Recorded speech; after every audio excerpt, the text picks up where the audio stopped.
পাকিস্তান সাহসী সিদ্ধান্ত নিয়েছে। তারা জানিয়ে দিয়েছে যে ভারতের বিপক্ষে বিশ্বকাপের ম্যাচ তারা খেলবে না। 15 তারিখে তারা মাঠেই যাবে না। তাহলে কি ভারত মাঠে না গিয়েই বা ভারতে বসেই 2 পয়েন্ট পেয়ে গেল, নাকি নিয়ম মানতে হবে? আর নিয়ম না মানলে ভারতকেও কি শাস্তি পেতে হবে? কি আছে আইসিসির নিয়মে সেটাই জানবো। প্রথমত, ভারত ঘরে বসে অথবা শ্রীলঙ্কায় না গিয়ে 2 পয়েন্ট পাবে না। তাদেরকে নিয়ম করে শ্রীলঙ্কায় যেতে হবে। ম্যাচ খেলার জন্য সবগুলো নিয়ম অথবা আনুষ্ঠানিকতা সারতে হবে। এমনটা নয় যে পাকিস্তান আগে ভাগে ঘোষণা দিয়ে দিল যে তারা ম্যাচ খেলবে না, এই জন্য 2 পয়েন্ট ভারত পেয়ে গেল। এমনটা কখনো হয়নি, হবেও না।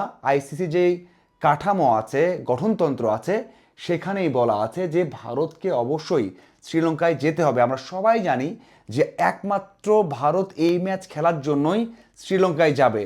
এরপর যদি সেমিতে ভারত পাকিস্তান ম্যাচ হয় অথবা ফাইনালে ম্যাচ হয় এই দুই দলের, তাহলে আবারও শ্রীলঙ্কাতে ভারতকে আসতে হবে।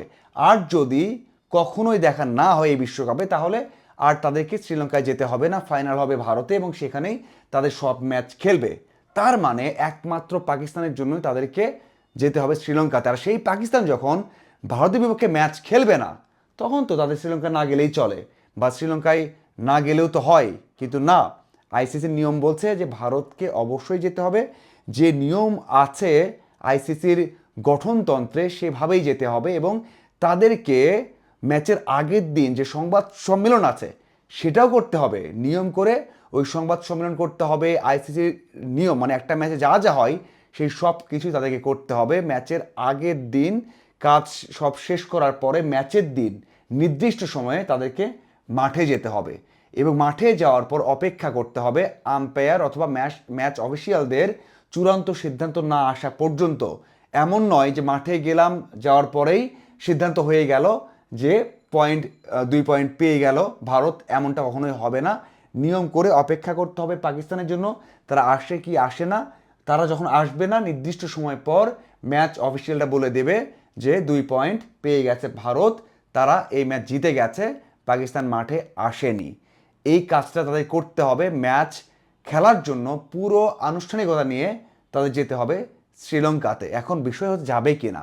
যখন পাকিস্তান বলে দিয়েছে এবং ওই 2 পয়েন্টের জন্য তারা আবার পুরো দল নিয়ে শ্রীলঙ্কায় যাবে, মাঠে অপেক্ষা করবে, প্রেস কনফারেন্স করবে, নাকি তারা যাবে না শ্রীলঙ্কাতে? না গেলে ক্ষতিটা কি?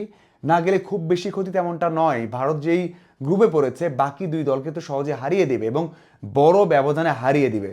যদি না যায় তারা শ্রীলঙ্কাতে, তাহলে তারা 1 পয়েন্ট পাবে। তাহলে তাদের পয়েন্ট হবে 1, আর 1 পয়েন্ট পাবে পাকিস্তান, কারণ ওই ম্যাচটা লেখা থাকবে পরিত্যক্ত হিসাবে। আইসিসির নিয়মে বা গঠনতন্ত্রে বলছে যে ধারা অনুযায়ী নিয়মে যেই গঠনতন্ত্র আছে সেখানে 16.2.1 ধারাতে বলা আছে এটা, যে ভারতকে এই বিষয়গুলো বা এই প্রক্রিয়াগুলো মেনে চলতে হবে, তারপরে তারা 2 পয়েন্ট পাবে। এখন বিষয়টা হচ্ছে পাকিস্তান যখন এই আগে ভাগে জানিয়ে দিল এবং যেখানে ভারতীয় দল পাকিস্তানের সাথে হ্যান্ডশেক করে না বা করতে চায় না, দুই দলের মধ্যে এতটা তিক্ত সম্পর্ক, তাহলে যখন পাকিস্তানের জবাব দিয়ে দিয়েছে তারা ম্যাচই খেলবে না, ওই ম্যাচ বা ওই 2 পয়েন্টের জন্য ভারত কি যাবে শ্রীলঙ্কাতে? নাকি ঘরে বসে ট্রাভেল না করে, সমস্যা সৃষ্টি না করে পরিত্যক্ত হবে? 1 পয়েন্ট দুই দল পেয়ে যাবে এবং ওই যে রান রেটে পয়েন্ট টেবিল ঠিক হবে, সেখানে তো অবশ্যই ভারত ঘরে মাঠে খেলে রান রেটটা বাড়িয়ে নিতে পারবে সহজ দুই দলের বিপক্ষে। পাকিস্তানও সেই চেষ্টা করতে পারবে শ্রীলঙ্কাতে। যদিও এখানে যদি কিন্তু থাকছে অনেক দেখার অপেক্ষা থাকছে শেষ পর্যন্ত পাকিস্তান তাদের সিদ্ধান্তে অটল থাকে কিনা। অন্যদিকে ভারত তারা এই ম্যাচ খেলার জন্য নিয়ম করে শ্রীলঙ্কায় যায় কিনা। আপনাদের কি মনে হয়? অবশ্যই জানাবেন। ধন্যবাদ সবাইকে।